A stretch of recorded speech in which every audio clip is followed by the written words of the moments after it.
Bismillahirrahmanirrahim. Bagaimana menjawab seorang Nasrani yang menghina Rasulullah SAW menikahi Aisyah saat masih kecil?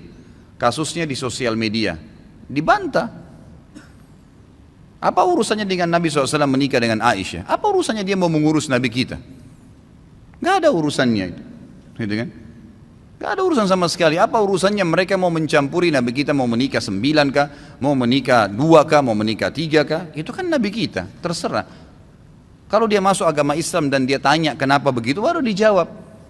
Urus saja, suruh urus agamanya sendiri, gitu kan? Anda kalau mau jawab, jawab saja. Urus agama Anda sendiri, nggak usah urus agama kami. Lakum dinukum waliyadin, gitu kan? Begitu saja. Kalau tetap saja orang-orang ini buat kemungkaran, Anda tidak punya power, doakan agar Allah binasakan. Memang begitu. Nabi SAW kunut nazilah sebulan. Waktu beberapa sahabat Nabi hafid Quran diutus oleh Nabi SAW untuk menjadi guru ke satu suku Arab. Suku Arab ini datang ke Madinah mengatakan, wahai Rasulullah, syahadat. Ternyata mereka munafik, mereka pura-pura. Kirimlah bersama kami beberapa sahabat Anda yang hafal Quran agar bisa mengajarkan kami. Nabi SAW dengan polos kirimin. Di tengah jalan dibunuhin sahabat-sahabat Nabi itu. Mereka sepakat dengan itu. Nabi SAW tidak tahu posisi suku itu di mana. Datang tiba-tiba syahadat dengan husnudzon dikirim. Maka Nabi SAW kunut nazilah. Kunut nazilah dikerjakan 5 waktu sholat. Subuh, duhur, asar, maghrib, isya. Kunut terus. Minta agar Allah binasakan mereka. Sampai Allah turunkan adab, satu suku semuanya mati. Itu boleh saja. Gitu kan? Doakan agar Allah datangkan musibah kepada mereka. Itu hak kita. Gitu kan? Bagaimana kalau seandainya ada orang sekarang yang mencaci maki Nabi Isa? Kita saja umat Islam pasti bisa marah, karena itu Nabi kita juga. Rukun iman kita iman kepada para Nabi. Kalau ada yang mengatakan Isa bukan Nabi, Isa begini, orang Islam punya hak untuk marah, karena itu juga adalah Nabi Allah. Gitu kan? Kalau ada orang menghina Nabi Isa dan orang Nasrani nggak marah, itu aneh. Gitu kan? Mereka harus marah, wajib marah, karena Nabinya dihina. Karena gitu. Jadi kalau Nabi Muhammad SAW dihina, wajar kita marah. Bagaimana caranya orang tidak marah? Nabi kita, panutan kita, kita yakini dia utusan Allah. Gak usah jadi pengikut gak usah jadi pengikut Nabi Muhammad SAW kalau tidak bisa membela beliau. Itu kan? Kehidupan dunia ini sebentar, saudaraku. Sebentar kehidupan dunia ini. Sampai kapan? Demi Allah, saudaraku. Kita ini membutuhkan sekarang, laki-laki di sini yang hadir, yang mendengarkan suara saya dan ini mengikuti ceramah kita. Kita membutuhkan sekarang orang-orang mukmin yang imannya iman baja, bukan iman kerupuk.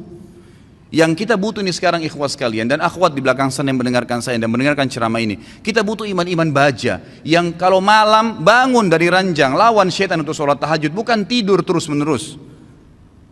Kita membutuhkan iman baja ikhwas sekalian dan akhwat sekalian yang pada saat azan ke masjid, sholat, apapun tantangannya.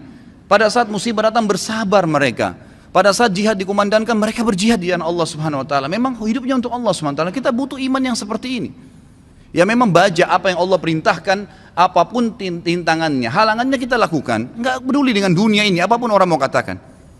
Akhwat kita di belakang sana, kami butuh sebagai laki-laki seorang ibu seperti Nusaybah binti Ka'ab, sahabiat yang luar biasa. Pada saat jihad dikumandangkan, Nusaybah binti Ka'ab membangunkan suaminya tengah malam mengatakan, wahai suamiku besok jihad, ikutlah. Dibangunkan anak laki-lakinya 5 orang, semua dikatakan anak-anakku bangunlah, besok jihad, ibu pun akan ikut. Semuanya satu keluarga pergi jihad. Ini yang namanya mukminah, imannya baja. Bukan suaminya mau bangun sholat malam, sebentar mas, jangan bangun dulu. Malah kempes, dikempesin. Suaminya mau poligami, jangan, saya cemburu. Hukum Allah Subhanahu Wa Taala. Kita butuh wanita mukminah seperti Aisyah radhiyallahu anha. Waktu Nabi SAW menikah dengan Zainab, disambut oleh Aisyah dengan senyum, karena dia tahu ini hukum Allah, gitu kan? Masalahnya imannya iman baja, bukan iman kerupuk yang diketuk langsung pecah. Gitu. Nah ini yang membuat umat Islam lemah, karena iman kita kendor, kempes, tidak ada apa-apa. Sedikit godaan syaitan, dibisikin sedikit langsung kendor. Pakai jilbab besar, kemudian digoda sama temannya, sedikit saja, oh kamu alimnya, ditinggalkan jilbabnya. Subhanallah. Kita butuh orang-orang mukmin dan mukminah yang hadir di majelis ilmu dengan iman baja. Memang mau mempelajari hukum Allah SWT halal haram. Sepertinya anda hadir ini iman baja namanya. Hadir di majelis ilmu sebagaimana orang-orang fasik. Mau berapa jam dari malam sampai subuh di diskotik, tidak rasa capek tuh. Kemarin ada ikhwah bilang sama saya, Ustadz antum gak capek dari pagi sampai malam ceramah? Saya bilang, ya akhi, orang di diskotik dari malam habis isya pulang kantor, duduk nyanyi sampai kupingnya itu gendang kupingnya mungkin bisa pecah, musik dengan besar sampai subuh, minum khamr, mabuk, dia nggak rasa capek tuh. Merasa, oh saya tadi malam terhibur. Kenapa kita sebagai orang yang beriman tidak mengatakan saya terhibur dengan majelis ilmu? Saya terhibur dengan bertemu dengan para ulama, dengan sholat malam, dengan membela agama Allah subhanahu wa ta'ala. Ini yang dibutuhkan, gitu kan? Kita butuh seorang muslimah, saudari kita yang seperti Rumaisa radhiyallahu anha, yang pada saat suaminya sedih, dia menghiburnya, anaknya mati. Suaminya sangat sayang dengan anak laki-lakinya.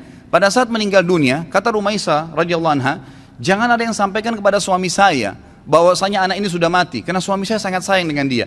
Waktu suaminya pamit pergi ke masjid, sholat maghrib isya, pulang habis isya, Rumaisa berdandan, pakai minyak wangi, masak masakan yang enak sekali, lalu dilayani suaminya. Begitu pulang, suaminya diajak makan, digodain, dirayu, sampai berhubungan badan. Setelah puas suaminya kenyang, biologisnya selesai, perhatikan wanita mukminah yang faham di mana dia letakkan godaannya, imannya membawa dia bagaimana untuk bisa menghilangkan kesusahan suaminya, bukan jadi beban bagi suaminya. Dia mengatakan, wahai suamiku, dengan santun nih, anaknya mati, dia juga sedih sebenarnya, tapi bagaimana dia menghibur suaminya, dan dia tahu ketaatan pada suaminya, ketaatan kepada Allah Azza wa Jalla. Apa yang dia bilang? Wahai suamiku, bagaimana pendapat anda kalau seandainya tetangga pernah pinjamin sesuatu, lalu saja tetangga memintanya, pemiliknya minta benda itu, apakah kita akan mengembalikan? Kata suaminya, tentu saja, itu hak orang. Kata Rumaisa dengan tenang, dengan sangat luar biasa kasih sayang sama suaminya, dia mengatakan, wahai suamiku, kalau begitu berharaplah pahala dari Allah, karena ya, Allah SWT yang menitipkan anak kita telah mengambilnya. Suaminya langsung marah, mengatakan, kenapa kau tidak cerita dengan saya, wahai Rumaisa? Kau membiarkan saya memakan makanan, menikmatin tubuhmu, lalu kemudian kau memberitahukan setelah itu bahwasanya anak kita mati, gitu kan? Dengan sangat tenang. Lalu kata Rumaisa, itulah yang saya ingin lakukan untuk menghiburmu. Lalu kata suaminya, saya akan laporkan kepada Nabi SAW. Suaminya pergi ke Nabi SAW malam itu, berkata, ya Rasulullah, begini yang terjadi. Nabi SAW senyum, ya, lalu berkata, apakah kalian berhubungan malam itu?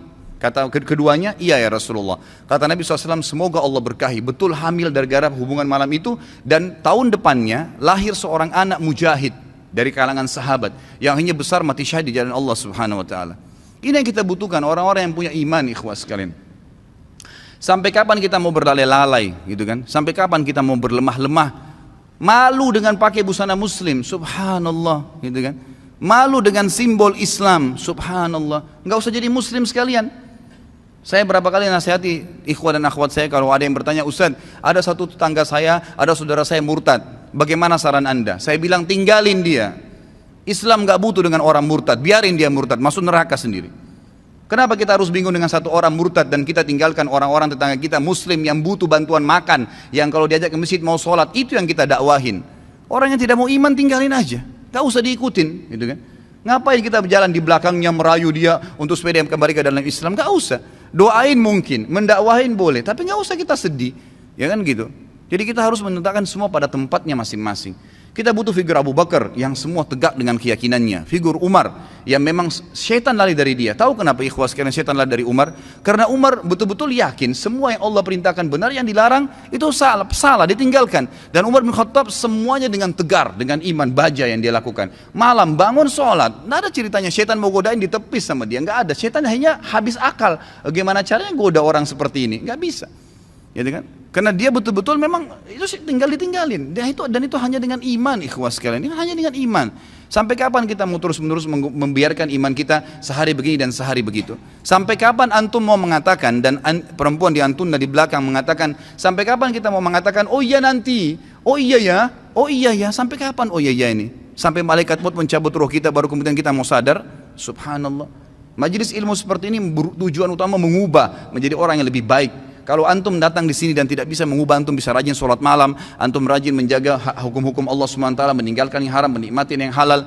Perempuan-perempuan di sana di belakang, kalau anda datang ke sini tidak bisa mengubah, anda tutup aurat, anda lebih baik daripada sebelumnya, anda bisa mengatur, ya, menikmati apa yang halal, tidak memamerkan aurat anda di sana sini, maka jangan hadir. Karena majelis ilmu tujuannya untuk itu. Melahirkan orang-orang yang imannya iman tegar, iman baja, yang memang tidak mudah goyah, ikhwas sekalian. Kadang-kadang subhanallah baru diminta waktunya untuk sholat malam, kita nggak mau bangun sholat malam. Bagaimana kalau diminta ditumpahkan darah jalan Allah subhanahu wa ta'ala? Sudah sulit, kan gitu.